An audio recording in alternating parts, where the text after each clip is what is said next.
Hi, everyone. Chuck Adica here for a Healthier Michigan podcast. We're bringing you a few bonus episodes from conversations at the 2022 Mackinac Policy Conference. This year, the conference is focusing on the business community's changing civic role in polarizing times. Throughout the conference, Michigan's business community will focus discussions and learnings around areas they can lead in advancing diversity as a strength, utilizing civility and facts in public discourse, building a culture of empathy, and advocating for the fundamental tenets of American democracy. We thought it'd be a great opportunity to talk to attendees about what they're doing to tackle these critical issues and how it's impacting Michiganders. We hope you enjoy these special episodes.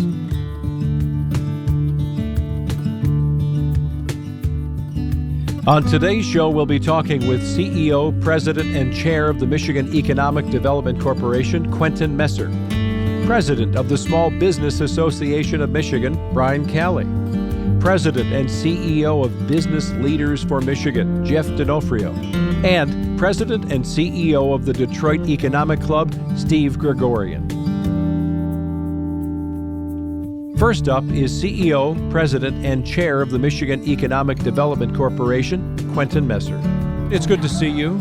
Thank you so much for affording me this opportunity. What a great day. What a great event. I mean, just yesterday we had summer, now we're back to a little crisp air, but that's okay, right? You know, that is, in many respects, one of the blessings of living in Michigan. You know, there is something, I grew up in Florida, so it was not 4 seasons, and I moved up from Louisiana. But the seasonality, the beauty, and, you know, after all that we've been through collectively for 2 years and then the recent tragedies, the perspective of seeing people come together, people have difference of opinion, but really to come together, think about how can we collectively advance Michigan. 10 million plus people who live on 2 peninsulas. This has been tremendous. This is my, I guess, first official. The fall was a little different, but this has been spectacular. I've learned a lot and look forward to learning even more. And isn't that a cool part of this event by itself, the coming together of different political natures, of, you know, small business foundations, MEDC? I mean, there are lots of people working together for the same reasons, to move forward. Absolutely. You know, it takes I'm a big sports person, and football to me, you know, an NFL 53-man roster, it takes every person. You'll never know how great the quarterback is if the offensive tackle isn't blocking, if the center doesn't hike the ball, if the receivers aren't running the right patterns, if the running backs aren't picking up the blitz coverage.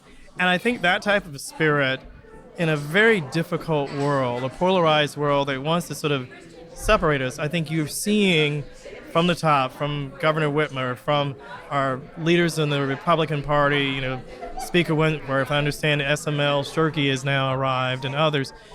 Look, there'll be time for principled, rigorous debate. But I think when you think about what unites us, it's every Michigander that deserves a right to be able to pursue upward economic mobility on both peninsulas.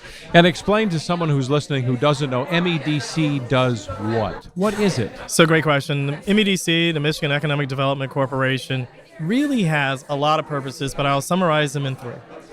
I think most people across Michigan will know the Pure Michigan campaign. Right. So Travel Michigan is underneath MEDC. Second thing we do is placemaking. So grants, development-ready communities, making sure that communities across both peninsulas have amenities, whether it's redevelopment and revitalization of downtowns, mixed-use development. We've talked a lot about the missing middle and housing and things of that nature. And then also we are focused on business attraction and retention of companies big and small.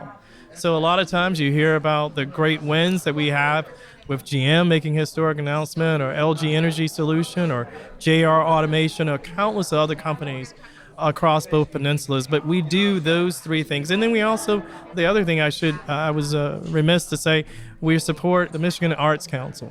And that's critically important. So we're a very unique structure within Economic Development Organization. I'm privileged to be a part of the team. And so when you look at Travel Michigan and Pure Michigan, obviously we see nationwide headlines as well as here in the state, people racing back, right? And it was maybe it didn't go away as much, but, you know, the race to RVs, that get a boat, let's recreate, let's get out in the fresh air, maybe perceptually the healthy air, or maybe not, it just was. But that's continued and then some, hasn't it? Absolutely. Michigan has been very blessed to have a vibrant and important tourism and hospitality sector. And, I moved up from New Orleans. I can tell you, tourism there is great, but it's very different. It is very tactile. It is inside. And so when COVID hit, it really attacked the essence of New Orleans. I mean, people share drinks, they share food, they hug, they kiss. Music, all music. that's inside, It's inside. Yeah. Whereas here in Michigan, yes, it affected. There were deep things that we continue to rebuild. But you can go out on a boat. You can go in the winter, you could snowmobile. You can snowshoe, you can ski. You can do so many different things. And so I think what this continues to underscore is the versatility of Michigan. And, we have to continue to stay safe, and we're doing that. But it's just tremendous to be able to see the scenic beauty here. And it's a big part of why Michigan, I think, is going to be a climate winner. A lot of what we're seeing now, we had tragedy and our continued thoughts and prayers with our friends and neighbors in Gaylord, but that's the exception that proves the rule. Hurricane season just started in Louisiana, right, and along the Gulf Coast. We don't have that. We don't have earthquakes. We don't have tornadoes, wildfires, although there was wildfire in the UP. But those are exceptions. When you look at the science, having proximity to 20% of the world's fresh water is a strategic asset that's not going away. And so I'm very optimistic about how Michigan will evolve as extreme weather not only affects corporate decisions, but our friends and neighbors across this country, across this world, are rapidly becoming climate migrants, and Michigan is going to be a winner, and we need to grow our population. Do you get feedback from the companies that have come or expanded in Michigan that they understand these natural resources and because that can be looked at as a part of a pitch, pure Michigan, here are the trees, you got a bunch of blue, spruce trees with snow on them. Who doesn't like the picture, right? Do you get feedback after the fact that some of the reasons people came were some of the very reasons that you're talking about, the natural resources, the workforce, the access to fresh water, right? Yeah, great question. I think increasingly so. I mean, we are living in a world which a lot of companies, whether it be in the EV, battery, mobility space, there's a great sensitivity to sustainability and having alternative sources and reducing carbon footprint and things of that nature. And those are very water-intensive, power-intensive processes. And so, we have great, utility leadership with our two publicly traded Michigan-based utilities, Consumers Energy, DTE, that do incredibly well. The work that Blue Cross and Blue Shield of Michigan is doing, the social determinants of health and showing the connectivity to the lived environment, to health conditions, those things are critically important because it's difficult to tap into Michigan's greatest assets, which are the people, the human beings who live here, if they're not healthy. And the fact that we are, the governor, the leaders in the legislature are pushing in a bipartisan way to have a climate agenda that's responsive, that understands the market, that doesn't unfairly burden small and medium-sized businesses, is critically important and a part of why I'm very optimistic and bullish about Michigan's future. What's changed in the past couple of years during the pandemic that you can see is maybe turned into opportunity for you as you look forward now? Yes, that's a great question. I think there are three things. I think one, we are much more sensitive about the mobility of talent. I think that there is, once upon a time, I grew up in a generation where you have a job, you just be grateful for a job. You didn't care what a job was. Yeah. But companies understand that they have to re-recruit the employee. And I think that's given tremendous opportunity. Those companies, many of them Michigan-based, are being very flexible. But I also think, in the hybridization of work, people sort of say, why wouldn't I want to live in Michigan year-round? I come during the summer. Yeah. Hey, if I can work year-round, there are things that have to be true. There has to be reliable, stable, consistent internet access, and we're doing that. They have to be housing that's affordable. And so that's one thing. The mobility of work has forced us to rethink how do we grow and attract and retain talent. I think the second thing we realized in the pandemic is our interconnectedness and our vulnerability. I mean, the thing about the pandemic was no matter how rich, how poor, where you lived, the virus didn't care. It was a very equal opportunity, tragic destroyer and displacer of life. And I think we understand that interconnectivity, and it helped give us perspective on that which is important. Yeah, we've got to have vigorous, principled policy differences, that's fine. But we've got to put people first. We have to understand that upward economic building matters. And then I think the third thing that I think we learned from the pandemic is we got back to thinking about the tremendous assets that we have here as a state. The people, first asset. Great geography, a rich and diverse corporate base, 17 Fortune 500 companies, 50 plus publicly traded companies, industry that move the world, the mobility sector, we still would be at home. So we have a lot of assets, and we are grateful for that. Well, I think what's really encouraging to me is that as we've talked to numerous guests today, yourself included, the big picture ideas that can sometimes sound bigger than self, which is good, gives us aspirations. You're talking about people. You keep pointing back to people. And that's the richness of the state, that this is the kind of policies and partnerships that will really touch individuals that makes the state great. And that's encouraging, I think, to all of us. Yeah, it's great that you said. I should have said, you asked me what does MEDC do? What does the Michigan Economic Development Corporation do? Economic development matters only to the extent that people matter. Yeah. I mean, it's about improving those dinner table conversations. Does the family have the money to send the young person to a summer camp? Yeah. Do they have money for child care, elder care? Can people retire with dignity? Mm-hmm. And those things are critically important, and it only happens when you have a vibrant economy that grows companies across multiple different sectors and companies of all sizes on both peninsulas. Well, Quentin Messer, it's good to have you with us. I thank you for taking a little time to drop by and see us. I'm very grateful. Thank you for what you do, and stay safe and well. Thank you. You do the same. Quentin Messer, who's CEO, President, and Chair of the Michigan Economic Development Corporation, the MEDC. Next up is President of the Small Business Association of Michigan, Brian Kelly. Good to see you. Pleasure to be with you. Thanks for inviting me back. I wanted to say, we saw each other a year ago. It wasn't. It was just, September? Yeah, it was just a few months ago. It's just time really flies. But it's nice to be here in May because it's longer days. You remember in September last year, it seemed like, it was already getting dark so early that this is better. This is the time of year to do it. Plus, it's just different again this year, right? I mean, in terms of protocols and everything, more people, you just feel like things are a bit back to normal. Is that your perspective? It really is. It's kind of nice to be able to just, engage and enjoy people. And, it's not that we totally don't have COVID on our mind, but it's the back of our mind, not the front. Yeah. So officially, the small business community looks to your organization to represent them how? What are your number one charges, number 1 through 3? Yeah, we do a lot of things. The association has been around for 53 years, 30,000 members, the largest association of our kind in America. And there's a lot of doors to come through. People know us through the advocacy and the political work that we do, but that's a relatively small part of the operation. It's just the only part that makes the news.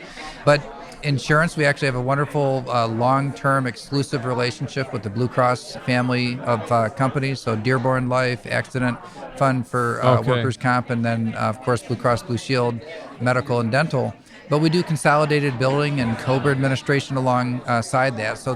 And then 401k for smaller companies, pooled employer plans. So a lot of great employee benefit suite of issues that are available to our members. But then there's compliance, education, best practice education. Some of our most popular offerings are peer-to-peer learning, where we put business owners together and they learn together. They problem solve together and grow together. So it's a really great dynamic environment that includes a lot of different facets. So there's a lot of reasons why our 30,000 members joined us, and it really has become quite a force. So there's got to be a lot of B2B connections then, like you're talking about, like this event, right? I mean, you meet somebody and I see business cards being exchanged, and you just don't know from that connection at the foundation to a business to a government official exactly where the happiness occurs, but oftentimes, the people win. Magic happens when you put decision makers together. I look at this, one of the most important gatherings in our state each year is the Policy Conference on the island. Yeah. And it's relationship building, but it's also, it would take me 3 months to do the series of meetings that I've had in the last 3 days. Wow. So it's a very efficient way of doing it as well. So you got to take time, away from the regular office. You got to get here. And, the island, you got to make an effort. You got to make it a priority if you want to be here. Take a boat for the most part. But there's a lot of value to it. But you're a jogger, so I mean, you've got a pace about you, I guess, at times that would allow you to, your blood pressure's low for the most part, and you're a trained guy, so when you're trying to get from meeting to meeting, that must work out pretty well. Yeah, and I like to stay at Mission Point so that I can bring my dog, but that's quite a ways from the Grand I know Hotel. I'm there with you. I think I'm in the same building as you, so I know what you mean. I get my steps in every single day. Yeah. What a beautiful environment, and the nice thing has been great weather this week. There's sometimes there's been years where it's been a little bit wet trying to get around, but could not ask for more. I mean, they had to take pictures for the Chamber of Commerce it's just today. Beautiful. Yeah, just beautiful. So we've navigated, you were talking last September about, coming out of COVID, and now we hope we're really coming out. But what have you noticed even in a shift in just the past 8-9 months in terms of your 30,000 members, what's happening in business in Michigan? Are you seeing actual change? I'll start with the good news is that people are still turning to entrepreneurship. So we see actually more new business starts in the last couple of years than we've seen during normal times. But it's come with a lot of challenges in terms of staffing for the last, really going back years, but especially the last year, challenges in fully staffing up and taking full advantage of the opportunity and the demand for goods and services right now. But now the rising cost environment is really squeezing small business owners. Small businesses have very little pricing power as buyers or sellers. So when inflation is as high as it is, they kind of get squeezed on both ends. Yeah. And that has shot up to the top concern.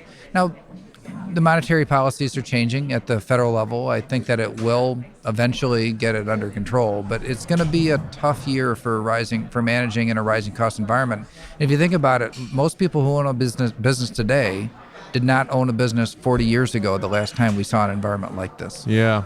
And for many small businesses, I guess if you're being squeezed, you can only raise prices so high before, your customers think, well, you can afford to take it out of your pocket. And you can't make that up in volume if you're losing money. Yeah, when you have costs that are rising, and it's not like the world's any less competitive on the pricing on the sales side. So it really does create a dynamic where I think it'll force some changes. You already see tough decisions when to be open and not, only to be open when you have the type of traffic that makes it worth it, so you can pay higher wages when you are open and attract the best talent. So there's changes in that way, but I also think that we're probably on the verge of a productivity revolution. And I think that because we have to. There's no reason, looking at our demographics, there's no reason to believe that it's going to get any easier to find people anytime in the near future. Right. In the primary education system, age by age, you see that these cohorts of students get smaller and smaller. And so when you look at those demographic challenges, we have an aging population here in Michigan as compared to a lot of other states. We've had more retirements over age 55 than what we would normally see as well. So that really it's taken our labor force participation rate below 60%. And I don't know when the last time that happened, but it wasn't during my lifetime. I'm 45. So it's been a long time since we've seen this. And that's why, looking at the demographics, it's not going to get any easier soon. And therefore, something has to give. And I think that productivity gains, that's where it's going to show up. People are going to figure out how to still do business, but with less people. On a different side of the coin, do you see people, baby boomers or 50, 55 plus, who have been part of the shift, the great resignation, are they coming back out of retirement to become an entrepreneur? Are you seeing that? Maybe not as a trend, but is it there? It's hard to know what's driving the entrepreneurship in real time, because the only reason that we know that new businesses are being started is because you have to file for an employer identification number with the IRS. Yeah. And so we see how many of those are happening and whether they have planned wages or not, because that's in the filing. But otherwise, like what industry that they're in, it'll have to be a look back to see who it is. Now, I know anecdotally, though, that there are a lot of professional people that provide professional services for one company that are going out on their own. They might do accounting or bookkeeping or marketing, or it's just some sort of professional service to say, I'm going to go out on my own. My former employer will be a client of mine, but I'm also going to take on other clients. Like that type of thing is happening, where they're seeing, and at the same time, businesses that are struggling to find people are willing or considering outsourcing when they hadn't done that before because they have no other options. So I think these things are coming together to provide some, but it's also, side hustles. There's more flexibility in the workplace than there has ever been. And so in the old days, the pre-pandemic times, people had to choose, do I want to start a business or keep my W-2 wages? And the environment out there for a lot of professions now is that people can do both. Well, and you're talking about productivity. I mean, if you're even in the mental health field, I know someone who said, if I can stay home and do mental health service online, basically telehealth, and work from home in my jammy pants, why would I go to work for a big organization? It's just me, and I'm part of my own company. So that's kind of what you're talking about. It is. And I won't be surprised if that is really what's driving this, is that just the flexibility, the remote work, productivity, doing things differently, and the desperation of the business world to find people to provide the services that they need to deliver their end product or service. I think that all comes together to create opportunity, and ambitious people are finding a way to capitalize on that. So several threads here at the policy conference running through, that we hear about a lot. We're talking about inclusivity. We're talking about diversity. Different challenges for very small businesses, right? So I think opportunities in some ways, but also challenges. What are you seeing that in this polarizing time for some? Yeah, big challenges, but that's the other thing, between the movement behind diversity, equity, and inclusion, I think is really kind of aligning well with the need and the desire of the business world to find people to just make everything work. Yeah. And it's bringing diverse and different ideas and people and backgrounds to the table. And I think while sometimes there's growing pains when you have these societal changes like we see happening today, but out of it can come really good things. And I'm optimistic anyway, but I kind of expect that. I just think it's the right time for a discussion around diversity where others that may have been closed-minded to this discussion could look at it and say, but I need people. And so how can I engage in order to be more inclusive so that I've got a wider pool of people to draw from to make the business, make the operation, make the nonprofit, make the government, whatever work. Because if we're all not careful, it's really not just small business, but all of us, this shift to being more productive, if what you're saying is going to happen, that could also include robots flipping burgers, right? I mean, at some point, we've got to be careful that we try to keep the humans involved because that's what's driving the machine. You know? There's an old saying that productivity is the enemy of employment. And in the short term, I think that's generally true. Yeah. Right now, I don't think that we have to, it's a tough choice, just not enough people that either want to or have to work. I wouldn't be surprised a few years out that we'll see some people that the grass was greener on the other side, and you get there and you find out, okay, it's not really. I kind of liked, being in the mix of things and back in the workforce. I won't be surprised if there's some of that, but I also think it is difficult to win people back. It's one thing for those that are under age 25 and that have younger kids, winning them back when it's a matter of removing obstacles, childcare issues, school being reliably available. Those are people that really need to and generally want to come back. Those that are aspiring to retire and had a taste of that, it's hard for me to understand it. I don't think I'll ever retire. Even when I go on vacation, I don't, it's like sit on a beach and read a book. No, I mean, I get exhausted on my vacations. It's stressful for me to sit still for too long. But to the extent that people really aspire to slow down and take it easy, it's a different calculus to try to win them back into the workforce. Although I did have a guy the other day who retired. He told me he missed going to get a cup of coffee from a machine and seeing his pals at work. He just doesn't like. So there's a little of that, but I don't know if there's enough of that, right? Yeah, but that's the thing. The workplace has changed too. Yeah. So I mean, the idea that you don't have the water cooler type of interactions like it was before. Coming out of politics and being a people person, some of this has been a difficult transition, and even as we run our association, 27 people work at the Small Business Association of Michigan, a hybrid work environment. Some people's work brings them into the office. Nobody's in 40 hours a week, though. And while I know that it's, we can effectively run the association that way, and I know that it's what employees demand, and if I want to keep good talent, I've got to respond to that demand. But I do miss my people. As I see them on the screen, we talk on the phone, the work gets done. but just that the personal interactions, getting to know people, I miss that, and I hope that, even though I know it's not going to go back to how it was, the good old days, but it will. I think it will trend somewhat back to people gravitating toward the office for people and culture and relationships. Well, I'm glad we got to see you in person last year and again this year, so thanks for coming by to see us. My pleasure. Thanks for having me again. Brian Calley, President of the Small Business Association of Michigan. And now, President and CEO of Business Leaders for Michigan, Jeff D'Onofrio.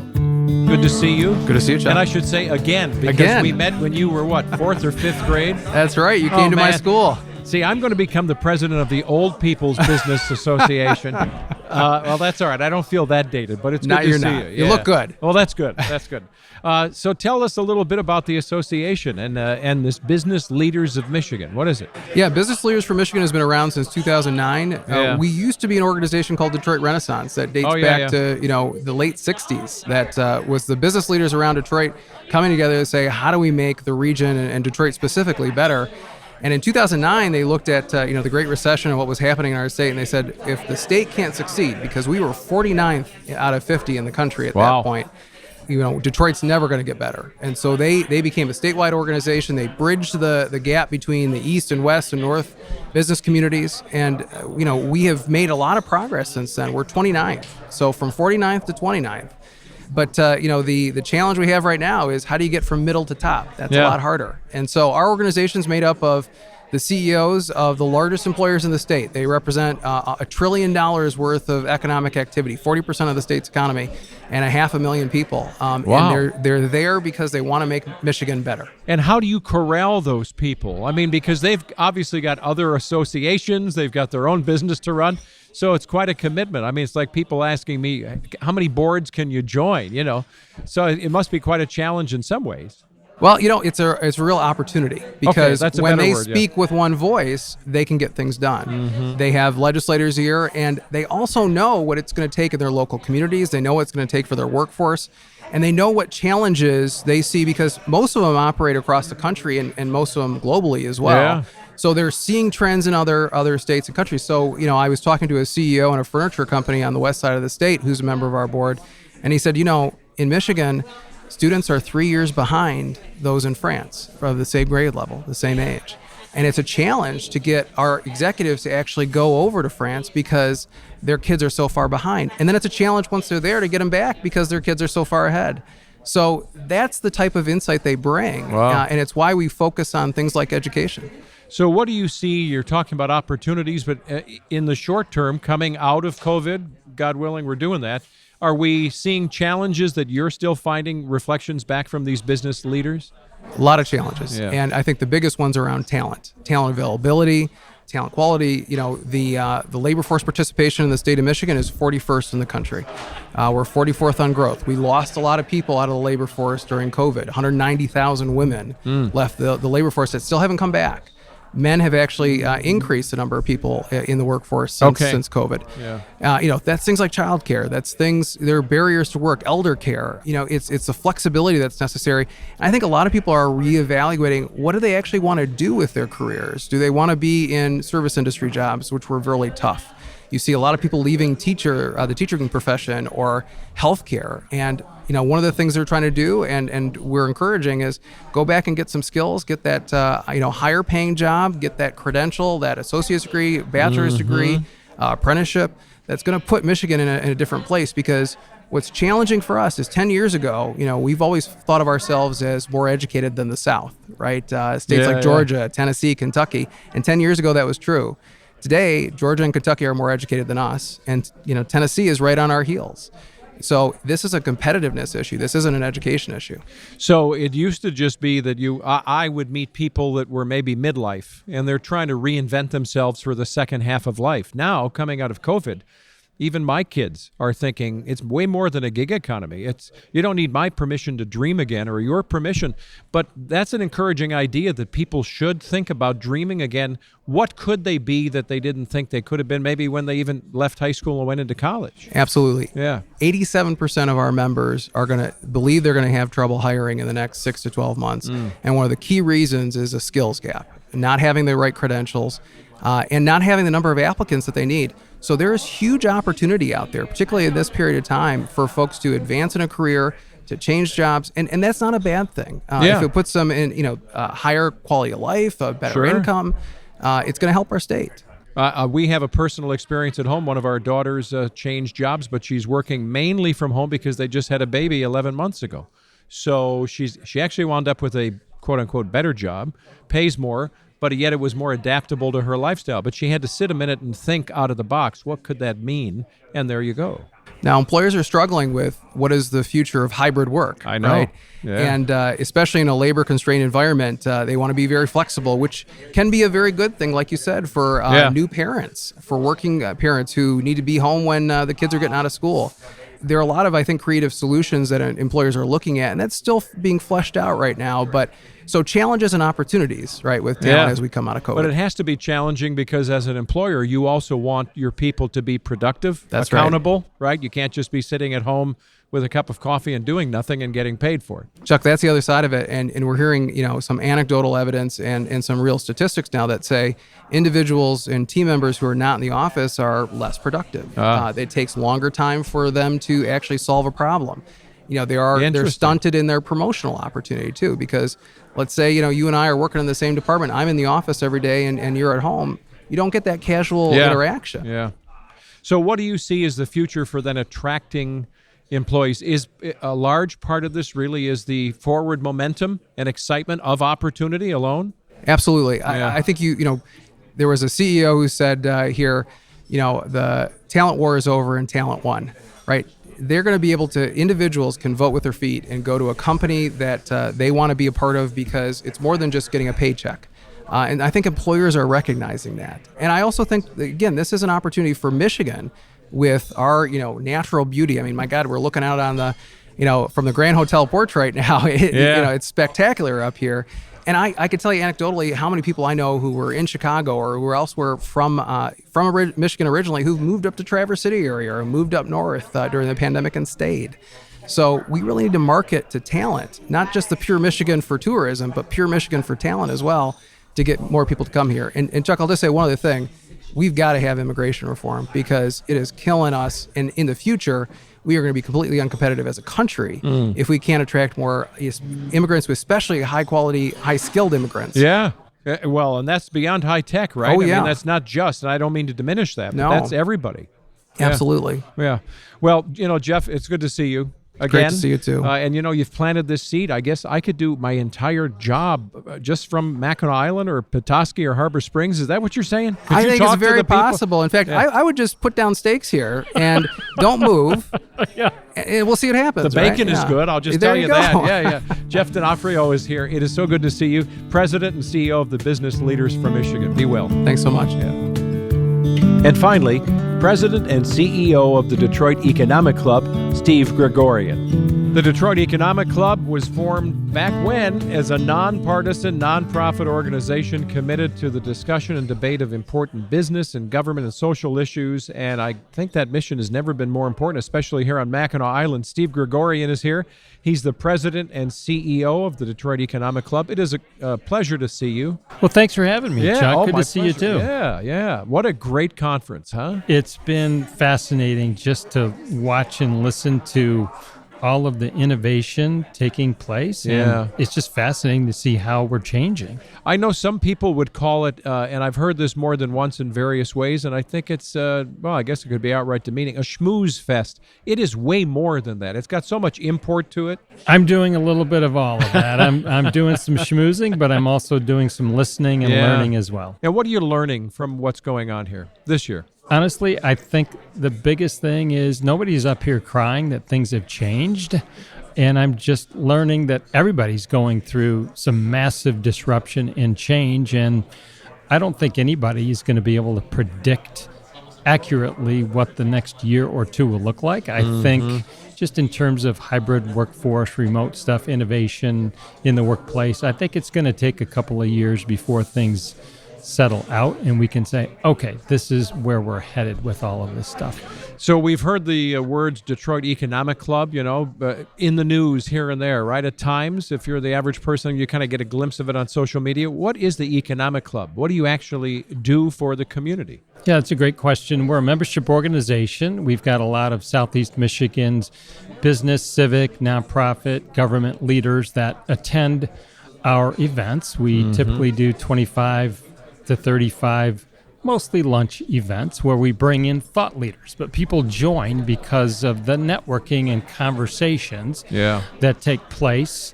before, during, and after the programs. And then it's great to hear from the prominent thought leaders we can bring to the podium. And our intent there is we want you to drive back to your office or home going, okay, I just learned something about this particular industry that maybe I can use to better my business in the future, or better myself as a professional in the future. And you do tend to attract some pretty big names, let's just say. We're really lucky. Since 1934, we're one of the most valued podiums in the world for executives, top government officials. We've hosted every president since Richard Nixon in 1960, tons of cabinet members, tons of Fortune 100 CEOs, tons of world thought leaders. So part of the mission, as you're explaining it, is also this connection of business leaders, the B2B part of this, right? Where they can learn from each other and also maybe work with each other. If you ask our members, and we do frequently, why do you join the DEC? Why do you come to our events? It is because it's an opportunity to share ideas, best practices, and thought leadership, and network with others in the room, build relationships, and then of course, everybody likes to hear from prominent people who are much smarter than they are. Yeah, well, that's always good, right? So this particular year, this conference, we've got certain threads that are running through it, diversity, inclusion, but civility is a big thing. And when you have people trying to build relationships from different sides of the state, different mindsets politically, there's a challenge. But what are you seeing? What are you encouraged by that you're even seeing here on the island? Well, I would say, first of all, I applaud the Chamber and ARN and the Mackinac Policy Conference. I think they've really done a great job sticking to the theme. Every single program, and I've attended just about every one, it's all been about civility. And, we've all heard this before. God gives us 2 ears and 1 mouth. Use them in proportion. And I think people are understanding that. I think that I've heard a lot of people that are a bit fearful about where we may be headed if we don't just do a better job listening to each other and understanding positions and why you have come to those positions. You don't have to agree with those positions, but just understand what made that person come to that position. And that alone is a shift, I think, don't you, from maybe previous years where this isn't just listening, but the learning part of that, maybe the action part has changed a bit. Well, again, I'll applaud the Chamber. They do a really good job of keeping a scoreboard of what they wanted to do coming out of the previous conference, and they reported on that this morning as well. So I think it is a results-oriented conference. And you've mentioned that about your organization as well, right? This idea that you're going to track what's impactful. So you're able to hone what you're doing, the speakers, the messaging, et cetera. So I think there is a really high impact to what's gone on in the past and what's going to come out of the future here on the island. Well, I think, too, a lot of our members, business members, are certainly interested in the future of work. And we've got a lot of thought leadership coming about that idea as well. So, lots of, and of course, look, it's an election year, right? Midterm elections coming up. So we're always very active in bringing top government officials to the DEC. So we want people from both sides, R's and D's, to listen and make up your own mind, but certainly listen to the other side. You don't have to agree with it, but just listen to it and understand. So you've been attending many of these the conferences within the conferences. What are the innovative ideas? Is there anything that's really jumping off a page where you say, not only can that happen, it is happening, or it will happen? Something that's a diamond in the rough that's going. Well, I've heard a lot of conversation about how we need to and can get more cohesive here in the state of Michigan, because certainly we have to do that in order to attract more business to Michigan and become more competitive, especially what we've all heard a lot about, the electric vehicle battery plants and the massive competition, intense competition going on around the country for that. And we want to own that piece of it. And I think cohesion is got to be a big part of this. And so we've got to come together. It's business, it's government, got to come together, present a unified front so we make these investors feel comfortable that we've got their backs. And we've had more than one guest for some of these podcast episodes right here at this table talking about the idea that their charge is to inspire young people, right, for the workforce of the future. That's got to be key for some of these businesses that are looking to stay in Michigan, much less grow. Where are we going to get the talent in the workforce from? Well, certainly talent is a huge, huge issue across the nation, but especially here in Michigan, because so many of our jobs depend on STEM capabilities, right? Yeah. And we've got to do a great job. We've got to do a better job with that. I know it's been a struggle for the last 10 years. We had, in fact, I think you just talked to Jeff Donofrio, and we had Jeff from Business Leaders for Michigan at the Detroit Economic Club just a couple of weeks ago. He gave a report out, and it wasn't very encouraging on any movement, any positive movement on our K through 12 education in the last 10 years. That's a big deal because there's other states that have leapfrogged us, and that's where the talent will come from. And if I'm an investor looking to make a battery plant or a home somewhere else, I want to go where the talent is. So talent is a gigantic issue. We talked about civility, the idea of finding a way to bring empathy into our conversations where we're at least willing to lean in on what are you saying to me that maybe I don't relate to or even agree with. Is that less hard today? Do you think we're having enough conversations around the idea of civility and bringing empathy to a conversation? Is everybody getting it now? I'd like to say yes. I can't sit here with a straight face and tell you that that's happening. We are having more conversations.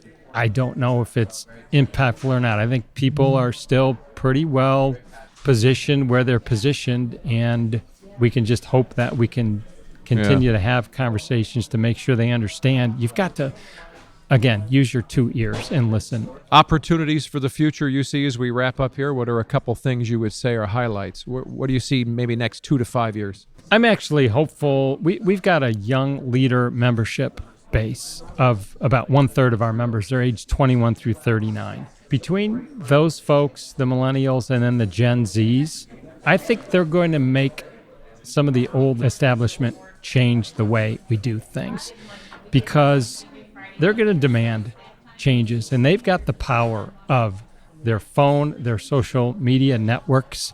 They know how to gather large groups behind a cause using technology, and I think they're going to demand some of the change that it may be just demanding that a corporation change their position on something, right? That's powerful stuff. They can demand that legislators make a change on this particular issue. And I'm hopeful that we can see some of those changes that those folks have said, enough's enough. You're leaving us with this older generation is leaving us with a lot of problems. You're not taking care of the problems. We're going to take care of it ourselves. So you mean my 5 millennial kids have more power than me? I never thought of it that way, Steve. Sorry, Chuck. They've got the phone and they've got, they've always had the power over you. I guess you're right. Well, Steve Gregorian, it's good to see you. It's great to be here. Thanks for the opportunity. Thanks for being with us. Steve Gregorian, who's the president and CEO of the Detroit Economic Club. Thanks for listening to a Healthier Michigan podcast brought to you by Blue Cross Blue Shield of Michigan. We regularly cover a variety of wellness topics featuring the advice and experience of many leading experts to help you lead a healthier life. If you like our show and you want to know more, check out ahealthiermichigan.org/podcast or leave us a review or rating on iTunes or Stitcher. To get new episodes on your smartphone or tablet, be sure to subscribe to us on Apple Podcasts, Spotify, or your favorite podcast app.